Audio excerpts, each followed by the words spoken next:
கிஷோர் முத்துராமலிங்க டைரக்ஷன்ல முனிஷ்காந்த், விஜயலட்சுமி, ராதா ரவி, மாளவிகா நடிப்புல வெளியா இருக்கிற மிடில் கிளாஸ் படம் எப்படி இருக்குன்னு இந்த வீடியோல பார்க்க போறோம்.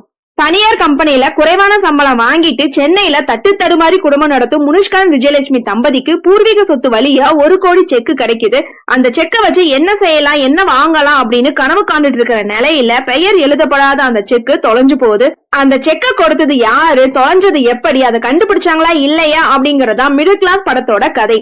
தலைப்புக்கு ஏற்ற மாதிரியே மிடில் கிளாஸ் குடும்பங்களோட மனநிலை, பணநிலை, அவங்களோட எதிர்பார்ப்பு, திடீரென 1 கோடி வந்துச்சுன்னா அவங்க ஆடுற ஆட்டம், அதை இழக்கும் போது படுகிற பாடு என பல்வேறு விஷயங்களை உணவுபூர்வமா மிடில் கிளாஸ் மக்களோட பார்வையில சொல்லி இருக்காரு அறிமுக இயக்குனர். மரகத நாணயம் உள்ளிட்ட படங்களை தயாரிச்ச ஆக்சிஸ் பிலிம் ஃபேக்டரி இந்த படத்தை தயாரிச்சிருக்காங்க.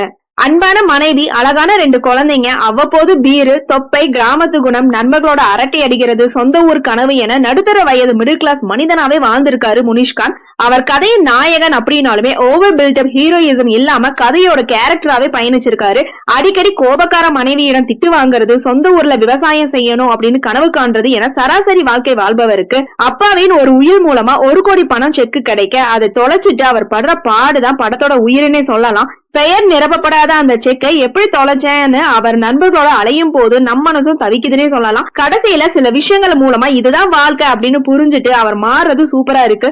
அந்த சில நிமிடங்கள் படத்தை ஃபீல் குட் மூவியா கொண்டு போது கதை நாயகனாக முனிஷ்காந்த் சக்சஸ் ஆயிருக்காரு அப்படின்னே சொல்லலாம். அன்பராணிங்கிற கோபக்கார பணம் சம்பாதிக்க துடிக்கிற கேரக்டர்ல விஜயலட்சுமி பின்னி எடுத்திருக்காங்க. கணவரோட அவர் போடுற சண்டை, உணர்ச்சி வசப்பட்டு விடுற வார்த்தைகள் பல நடுத்தர குடும்ப தலைவிகளை நினைவுபடுத்துது.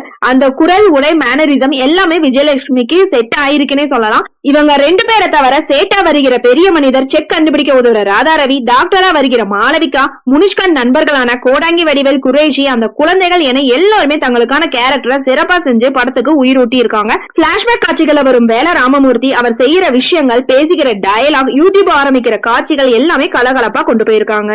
குடும்ப கதைங்கிறனால ஆங்காங்கே சினிமா தனம், சீரியல் தனம் வருவதை பார்க்க முடியுது. 1 கோடி செக் கிடைக்க மாற்று வழி இல்லையா, ஏன் இவ்வளவு கலபரம் அப்படின்னு சில சமயம் கேட்க தோணுது. சில சீன்களை முன்பே யூகிக்க முடியுது. விஜயலட்சுமி, முனிஷ்காந்த் அவ்வப்போது ஓவர் ஆக்டிங்ல சிக்கிடுறாங்க. இப்படி சில மைனஸ் காட்சிகளும் இருக்கு. ஆனாலும் கிளைமேக்ஸ் காட்சி நெருங்கும் போது ஃபீலிங் வேற மாதிரி போகுது.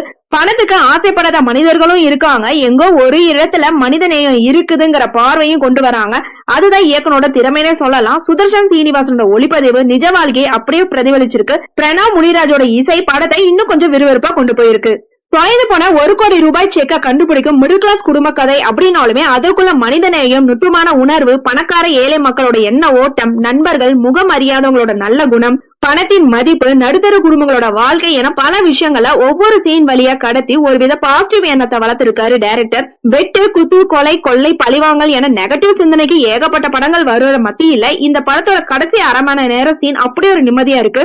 உலகத்துல நல்லவங்களும் இருக்காங்க, நம்ம கவலைப்பட வேண்டாம், பணம் மட்டுமே வாழ்க்கை இல்ல அப்படின்னு சொல்ற விஷயங்கள் கொஞ்சம் ஆறுதலாவும் இருக்கு, நம்பிக்கையை கொடுக்கற விதமாவும் இருக்கு. ஆக மொத்தத்துல மிடில் கிளாஸ் கொஞ்சம் குறைகள் இருந்தாலும் எல்லா கிளாஸ் மக்களுக்கும் பிடிக்கும் ஒரு பாசிட்டிவான படங்க. ஓகே ஃப்ரெண்ட்ஸ், நெக்ஸ்ட் வீடியோல பார்க்கலாம். இந்த வீடியோ உங்களுக்கு பிடிச்சிருந்தா லைக், ஷேர், சப்ஸ்கிரைப் பண்ணுங்க. தேங்க்யூ.